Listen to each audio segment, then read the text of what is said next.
Dan saya dengarkan semua argumentasi Mikana itu betapa konyolnya, saudara, betapa irasionalnya. Assalamualaikum warahmatullahi wabarakatuh, ikhwan fillah semuanya yang selalu setia dengan channel Sobat Bang Zuma. Semoga sahabat-sahabat semuanya selalu dalam lindungan Allah Subhanahu wa Ta'ala. Baik sahabat-sahabat semuanya, pada kesempatan sore kali ini kita akan melihat bagaimana bukti-bukti nyata di mana di dalam kekristenan itu ternyata banyak sekali polemik yang terjadi. Dan contoh ini memang nyata sekali ya teman-teman ya. Seorang pendeta MYM mengomentari perkelahian, pertikaian Mikana dengan Agatha, di mana kita ketahui ya, dua wanita ini sama-sama Kristen ya teman-teman ya. Dua wanita yang akan dibahas oleh pendeta MYM ini sama-sama Kristen. Nah, inilah kita mendapatkan sebuah bukti bahwasanya kekristenan itu banyak sekali dilema atau permasalahan-permasalahan yang belum selesai. Kalau di dalam Islam, permasalahan-permasalahan tentang ketuhanan itu nggak ada. Tetapi kalau di dalam kekristenan ini, yang kadang-kadang mereka tidak mengintrospeksi diri, mengatakan di dalam Islam itu banyak perbedaan, tetapi mereka tidak mengetahui perbedaan yang mana bukanlah ketuhanan. Tapi kalau di dalam kekristenan itu yang menjadi hal fundamental itu banyak sekali berbeda. Seperti apa nanti kita akan mendengarkan komentar dari pendeta MYM dalam menanggapi kedua Kristen yang sedang berdebat, Mikana dengan Agatha. Yang kita ketahui dua orang ini setiap hari muncul di TikTok, muncul di publik, membahas Islam, membahas Al-Quran, dan juga ternyata mereka berdua itu bersiteru di dalam satu konsep ketuhanan. Baik sahabat-sahabat semuanya, kita simak bagaimana pendeta MYM ini sedang menanggapi kedua orang yang sedang bersiteru. Ya, selamat pagi saudara, selamat berjumpa kembali dengan saya pendeta MYM. Pagi ini saya ingin mereview debat antara Agatha dengan Mikana ya, di mana Mikana ini adalah seorang yang mengajarkan ajaran Oneness Pentecostalism yang mengatakan bahwa Bapa itu adalah anak, anak adalah Bapa ya. Nah ini teman-teman ya, pernyataan pertama dia mengaku memang Pak Pendeta MYM yang akan menanggapi tentang konsep yang diyakini oleh Mikana, Bapak adalah anak, anak adalah Bapak ya. Dimana ini sering kita dengarkan ya teman-teman ya. Sering kita dengarkan bagaimana seorang Kristen itu memiliki pengakuan konsep ketuhanan seperti Mikana. Tapi nanti ada yang berbeda lagi. Makanya sering kita itu menarasikan begini. Bila ada dua Kristen ditanyakan dalam satu pertanyaan, akan mendapatkan beberapa jawaban. Saya nggak akan menghitung 2 atau 3, 4-nya, tapi beberapa jawaban. Nanti setelah jam berbeda ditanya, pasti berbeda jawabannya. Kita lanjutkan videonya teman-teman. Dan saya akan memutar videonya saudara. Tapi mungkin tidak seluruh video kita bisa putar saudara karena akan sangat panjang sekali. Saya hanya akan memutar sebagian dan saya akan berusaha untuk memotong-motong dan mengomentari ya setiap bagian ya saudara ya. Nah nih, dia akan mengomentari perseteruan antara Mikana dengan Agatha. Baik teman-teman ya, kita nanti nggak akan nonton debatnya ya. Saya di sini menanggapi bagaimana seorang MYM melihat dua orang Kristen sedang bersiteru, bagaimana pendapat dia. Yang orang-orang Kristen sendiri sering menarasikan bahwasanya di dalam Islam itu banyak perbedaan. Nah ternyata orang-orang Kristen itu nggak mau introspeksi diri. Konsep ketuhanan bisa berbeda.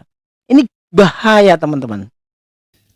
Baik, saya akan tampilkan videonya saudara. Saya tidak tahu maaf, saya tidak tahu kapan mereka debat saudara.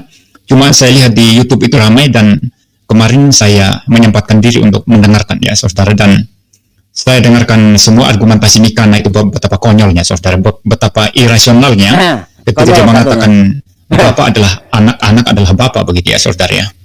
Ya, kita dengarkan dulu, kita tampilkan dulu, dan setelah itu kita akan mendengarkan sedikit demi sedikit. Saya akan memberikan komentar-komentar saya. Nah, di sini teman-teman ya,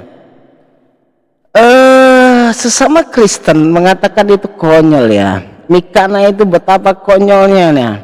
Nah, tapi yang herannya ya, orang itu sama-sama Kristen, sama-sama menuhankan Yesus, sama-sama percaya dengan Bible, ya kan? Tapi bagaimana orang itu bisa berbeda konsep ketuhanan? Nah, disinilah teman-teman ya, membuktikan bahwasanya di dalam kekristenan tentang konsep ketuhanan itu belum final. Kalau sudah final, pasti orang itu dalam satu pernyataan. Makanya bermunculan ya banyak denominasi di dalam kekristenan. Nah, satu denom itu memiliki satu penjelasan dan bahkan lebih.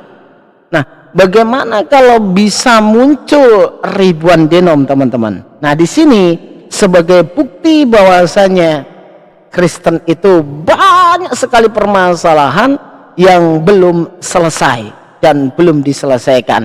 Ini PR terbesar sebenarnya.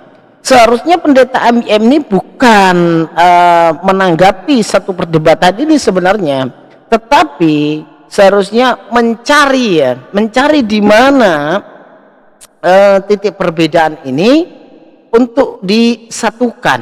Karena apa? Sama-sama percaya Yesus, sama-sama percaya Bible, sama-sama percaya dengan Bapa, sama-sama percaya dengan Roh Kudus, ya kan? Sering kita dengarkan, kalau tidak ada Roh Kudus akan begini dan begitu.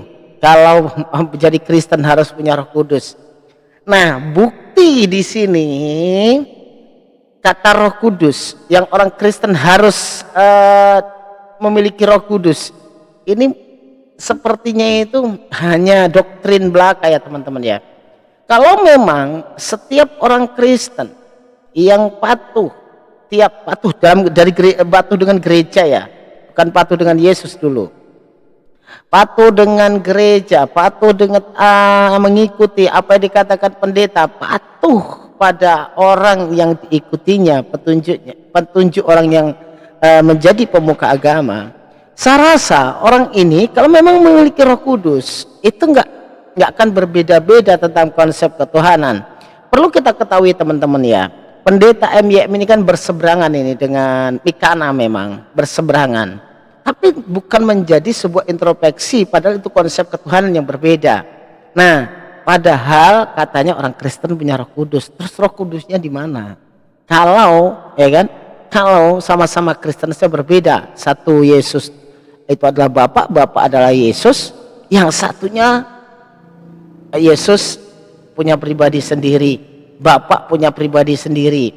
Nanti ada lagi teman-teman, banyak lagi pokoknya konsep ini. Kalau kita melihatnya ibarat apa ya, antara yang diucapkan itu dengan apa yang dituliskan itu beda. Nah, di sini ya teman-teman ya, sebagai bukti kalau Kristen itu belum final. Ya, itu sudah tampil ya. Saya akan putar ya saudara. Saya mulai dari menit yang ke-11 dari video ini ya. Saya ambil dari kanal seseorang ya. Nah, kita nonton jadi saya putarkan saudara ya.